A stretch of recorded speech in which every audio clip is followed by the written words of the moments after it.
zuciya, samin ki zai sani jin daɗi na san walwala. Asma'u ke zarraka na rasa ki zan sha wuya.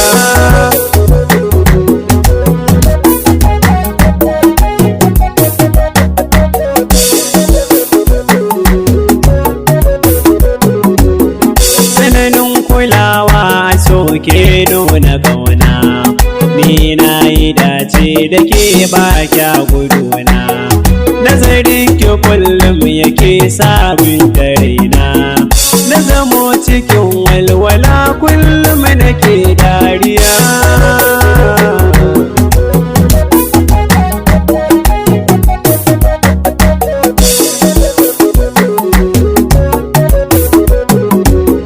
Komai nake so a gona ta bar rasawa, tsantsar kula take mini ba ta gazawa.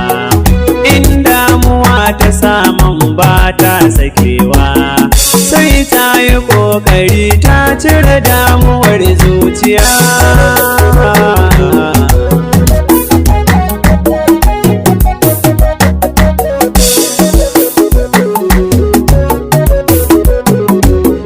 Mai kyan hali da siffa ce sayubata, in dai dare a so ni ba na gudunta. Ita ce kaɗai ta san sirrin walwalata, shi yasa na bata duka sarautar cikin zuciya.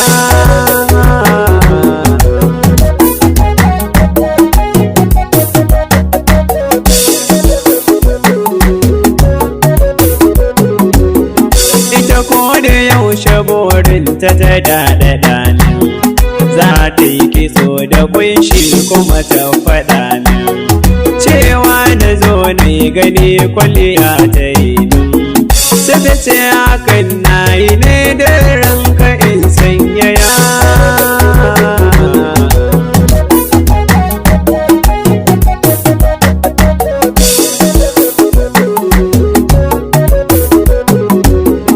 A fagen kiran waya kuma ba ta gazawa, in zan kira sau 100 za ta yi ɗagawa.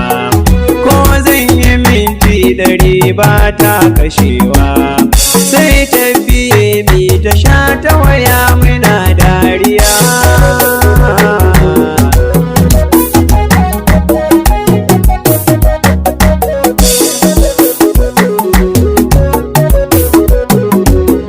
Ni na ƙudurta santa cikin zuciyata, za mu zama misalai na jini da hanta.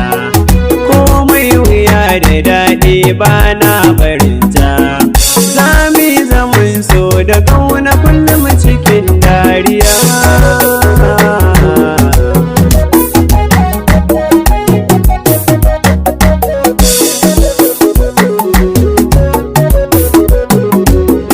Allah ka ƙara santa cikin zuciyata, in zama mai kulawa da dukan hakinta. Ka hane ni kuntata wa dukan rayuwarta, na saka ta ta yi gamsuwa ta da ta san gaskiya.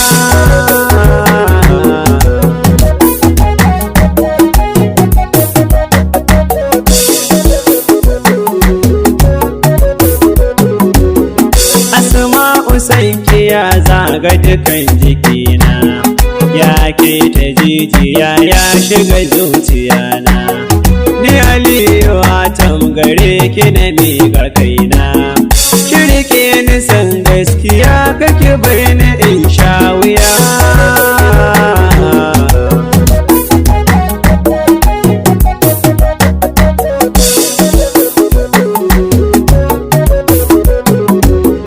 Ke ce bugun zuciya, samin ki